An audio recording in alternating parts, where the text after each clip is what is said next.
ইরানের বিরুদ্ধে ইসরায়েল ও যুক্তরাষ্ট্রের আকাশপথে একের পর এক হামলা, বিস্ফোরণ, পাল্টা হুমকিতে পুরো অঞ্চল জুড়ে তৈরি হয়েছে চরম উত্তেজনা। এর মধ্যে মধ্যপ্রাচ্যের যুদ্ধ এবং হরমুজ প্রণালীর অচল অবস্থার প্রভাব এখন সরাসরি পড়ছে বিশ্বের তেলের বাজারে। তেলের দাম বাড়ছে দ্রুত গতিতে, আর জ্বালানি নিরাপত্তার উদ্বেগ পড়েছে বড় আমদানিকারক দেশগুলোর মধ্যে।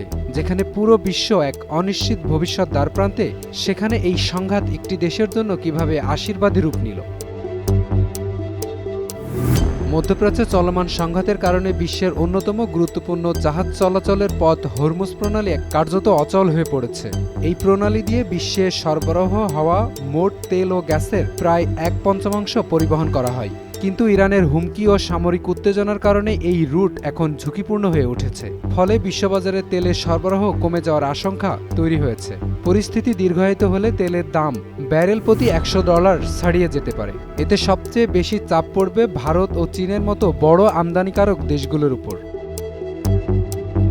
তবে এই সংকটের সবচেয়ে বড় সুবিধাভোগী হতে পারে রাশিয়া, কারণ দীর্ঘদিন ধরেই ভারত ও চীনের অন্যতম তেল সরবরাহকারী মস্কো। পশ্চিমা নিষেধাজ্ঞার কারণে সাগরে ভাসমান রুশ তেলের ট্যাঙ্কগুলো এখন সহজেই বিকল্প পথ হিসেবে ব্যবহার করা হচ্ছে।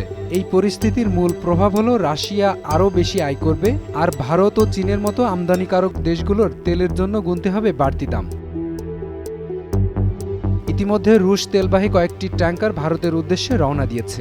একই সময়ে চীনে তেল সরবরাহের বাড়ানোর সুযোগ তৈরি হয়েছে। বিশ্লেষকদের মতে হরমুজ প্রণালী দীর্ঘ সময় বন্ধ থাকলে বিশ্ব তেলের বাজারে রাশিয়ার কৌশলগত গুরুত্ব আরও বেড়ে যাবে। তবে ভারতের ক্ষেত্রে রাজনৈতিক চাপ একটি বড় বিষয় হয়ে থাকতে পারে, কারণ যুক্তরাষ্ট্র দীর্ঘদিন ধরে নয়াদিল্লিকে রুশ তেল কেনা কমানোর জন্য চাপ দিয়ে আসছে। তবুও সংকটে জ্বালানি নিরাপত্তা নিশ্চিত করতে ভারত ও চীনের জন্য সবচেয়ে দ্রুত ও সহজ বিকল্প হিসেবে রাশিয়ার দিকেই তাকিয়ে থাকতে হচ্ছে।